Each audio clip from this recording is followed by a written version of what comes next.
सल्तनत उस्मानिया का वो ताकतवर दस्ता जो अपनी ही रियासत को कमजोर कर गया। सल्तनत उस्मानिया के 16वें सुल्तान उस्मान दोम हमलावर 10 जल्लादों में से 3 को पिछाड़ चुके थे, लेकिन बाकियों से लड़ते लड़ते एक खुफिया फंदे का शिकार हुए और जान से हाथ धो बैठे। उस्मानी तारीख में ये पहला मौका था जब किसी सुल्तान को बगावत के जरिए माजूल करके कत्ल किया गया, मगर इससे भी ज्यादा ये अहम बात थी कि बगावत करने वाले उनके खास मुहाफिज थे। अस्सलामु अलैकुम दोस्तों, वेलकम टू माय चैनल। नाजरीन, आज बात करते हैं उस खुफिया दस्ते की जिसे यूरोपीय ममालिक उस्मानी सल्तनत का खुफिया हथियार कहते हैं। इस दस्ते को यनीचर के नाम से शोहरत मिली, जिसका मतलब जानिसार बनता है। इस फौजी दस्ते की तरतीब व निज़ाम की इब्तिदा उस्मानी सल्तनत के बानी सुल्तान उस्मान के बेटे सुल्तान ओरहान के ज़माने सन 1326 से हुई। इसकी तंजीम में उनके भाई और वजीर अलाउद्दीन का खास किरदार था। 1453 में कुस्तुनतुनिया पर कब्जा, 1514 में जंगे चालदरान में सफ़ी ईरानियों को शिकस्त देकर अनातोलिया के मशरकी हिस्से पर कब्जा और 1516 में मर्ज दाबक नामी लड़ाई जिसमें उस्मानियों ने ममलूकों से हलब व दमिश्क वगैरह छीन लिए, सब में यनीचरी का अहम हिस्सा था। जंगों में यनीचरी अपनी महारत और बहादुरी से जंग का पासा पलट दिया करते थे। इसी वजह से यूरोपीय बादशाह यनीचरी को तुर्कों का खुफिया हथियार कहते थे। दोस्तों, यनीचरी खाने की सकाफत से जुड़े हुए थे। उनका सबसे बड़ा मुकद्दस निशान कांसी का एक बहुत बड़ा कढ़ाव था। उसे कज़ान कहते थे। खाने और ज़रूरी मुशावरत के लिए वो उसके गिर्द जमा होते।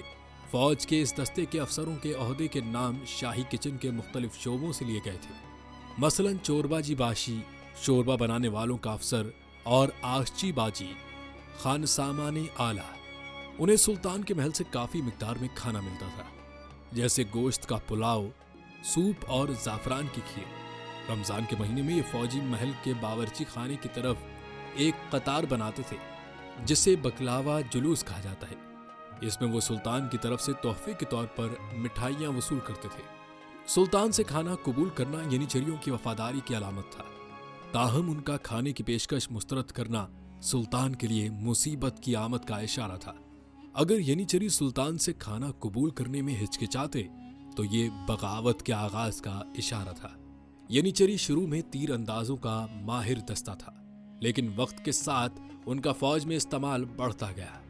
उनकी वफादारी को यकीनी बनाने के लिए उन्हें रियासत के बाकी शहरियों से अलग रखा जाता था। शादी की इजाज़त 40 साल की उम्र के बाद मिलती। ये सिर्फ मूछें रख सकते थे, दाढ़ी नहीं। ताकत का एहसास होते ही इस दस्ते में गुरूर आ गया। ये वक्त के सुल्तानों से बगावत करने लग गए। यनीचरियों ने पहली बगावत तनख्वाहों में इजाफे के लिए 1449 में की, जिसमें उनके मुतालबात तस्लीम किए गए। इसके बाद वो हर नए सुल्तान से इनामात और तनख्वाहों में इजाफे का मुतालबा करते रहे। 17वीं सदी के अवाइल तक यनीचरियों का असर व रसूख इतना था कि वो हुकूमत पर हावी हो गए। वो बगावत कर सकते थे, पॉलिसी बना सकते थे और फौज के ढांचे को जदीद बनाने की कोशिशों में रुकावट बन सकते थे। वो जमींदार और ताजिर भी बन गए। सुल्तान उस्मान सानी के कत्ल के बाद यनीचरी सियासत में दखील हो गए। सलातीन उनसे दहशत ज़दा रहने लगी और वज़राए आज़म का तकर्रुर माज़ूली उनके हाथों में आ गया।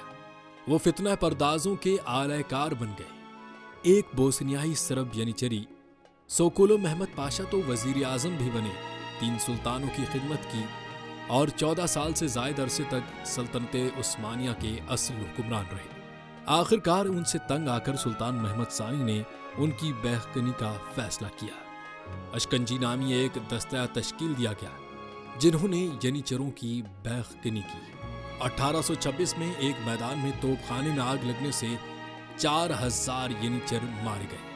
कई भाग गए और बाद में पकड़े गए। 1826 के आखिर तक कैद किए गए यनीचरियों को थेसालोनिकी किले में मौत के घाट उतार दिया गया। ये जल्द ही बिल्ड टावर कहलाने लगा। हजारों की तादाद में यनीचरी मारे गए और यूं ये एलीट निज़ाम अपने इख्तिताम को पहुंचा। दोस्तों, उम्मीद है वीडियो आपको पसंद आई होगी। मिलते हैं जल्द नई वीडियो के साथ। तब तक के लिए अल्लाह निगहबान।